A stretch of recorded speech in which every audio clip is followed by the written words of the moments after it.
Hello ಸ್ನೇಹಿತರೆ, ನಾನು ನಿಮಗೆ ಈ ವಿಡಿಯೋದಲ್ಲಿ ಮೂತ್ರಪಿಂಡ ಯಾವ ರೀತಿ ಕೆಲಸ ಮಾಡುತ್ತೆ.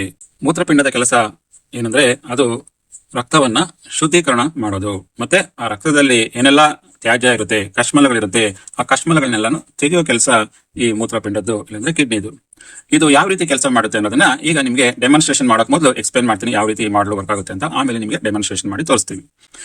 ಮೊದಲನೇದಾಗಿ ಇಲ್ಲೇನಂದ್ರೆ, ನಾವು ಈ ಕಿಡ್ನಿಗೆ ನಾವು ಆಮ್ಲಜನಕ ಇರುವ ರಕ್ತವನ್ನ ನಾವು ಈ ಕಿಡ್ನಿಗೆ ಕಳಿಸ್ತಾ ಇದೀವಿ. ಆಮ್ಲಜನಕ ಇರುವ ರಕ್ತ ಎಲ್ಲಿಂದ ಬರುತ್ತೆ ಅಂದ್ರೆ ನಮ್ಮ ಲಂಗ್ಸ್ ಇಂದ ಬರುತ್ತೆ, ಇಲ್ಲ ಅಂದ್ರೆ ಹಾರ್ಟ್ ಇಂದ ಬಂದಿರುತ್ತೆ. ಆ ರಕ್ತನ ನಾವು ಕಿಡ್ನಿಗೆ ಕಳಿಸ್ತೀವಿ.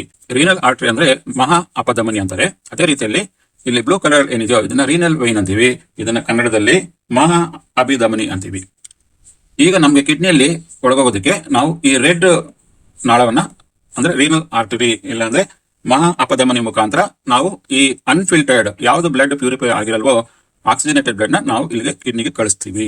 ಈಗ ಈ ಸಿರಿಂಜರ್ ಮುಖಾಂತರ ನಾವು ನಮ್ಮ ರಕ್ತವನ್ನ ಪ್ಯೂರಿಫೈ ಮಾಡಬೇಕಾಗಿರೋ ರಕ್ತವನ್ನ ನಾವು ಕಿಡ್ನಿಗೆ ಕಳಿಸ್ತೀವಿ. ಇದನ್ನ ನಾವು ಪ್ರೆಸ್ ಮಾಡ್ತೀವಿ.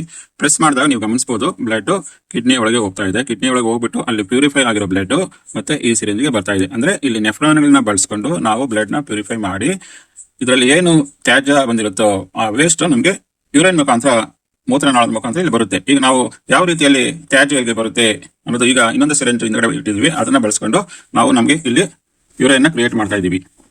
ಈಗ ಗಮನಿಸಬಹುದು ಇಲ್ಲಿ ಯೂರಿನ್ ಬರ್ತಾ ಇದೆ. ಇದು ಕಿಡ್ನಿಯಲ್ಲಿ ಏನು ಫಿಲ್ಟರ್ ಆಗಿದೆಯೋ ವೇಸ್ಟ್ ನಮ್ಮ ಬಾಡಿಯಲ್ಲಿ ಏನಿದೆಯೋ ಅದು ಯೂರಿನ್ ಮುಖಾಂತರ ಇಲ್ಲಿ ನಮಗೆ ಬಂದು ಕಲೆಕ್ಟ್ ಆಗ್ತಾ ಇದೆ. ಇದು ಮೂತ್ರಪಿಂಡದ ಕೆಲಸ. ಯಾವ ರೀತಿ ಮೂತ್ರಪಿಂಡ ಕೆಲಸ ಮಾಡುತ್ತೆ ಅನ್ನೋ ಕಂಪ್ಲೀಟ್ ಮಾಹಿತಿನ ಈಗ ನಿಮಗೆ ತಿಳಿಸ್ಕೊಟ್ಟಿದ್ದೀವಿ. ನಿಮಗೆ ಈ ವಿಡಿಯೋದಲ್ಲಿ ತಿಳಿಸಿರುವ ಎಲ್ಲಾ ಮಾಹಿತಿಗಳು ನಿಮಗೆ ಇಷ್ಟವಾಗಿದ್ರೆ ಖಂಡಿತವಾಗಿ ಲೈಕ್ ಮಾಡಿ, ಮತ್ತೆ ನಿಮ್ಮ ಫ್ರೆಂಡ್ಸ್ಗೂ ಕೂಡ ಶೇರ್ ಮಾಡಿದಾಗ ಅವ್ರಿಗೂ ಈ ವಿಡಿಯೋದಿಂದ ಸಾಕಷ್ಟು ರೀತಿಯಲ್ಲಿ ಬೆನಿಫಿಟ್ ಸಿಗುತ್ತೆ ಅಂತ ಹೇಳುವ ಮೂಲಕ ನಾನು ಈ ವಿಡಿಯೋನ ಇಲ್ಲಿಗೆ ಮುಗಿಸ್ತಾ ಇದ್ದೀನಿ. ಧನ್ಯವಾದಗಳು.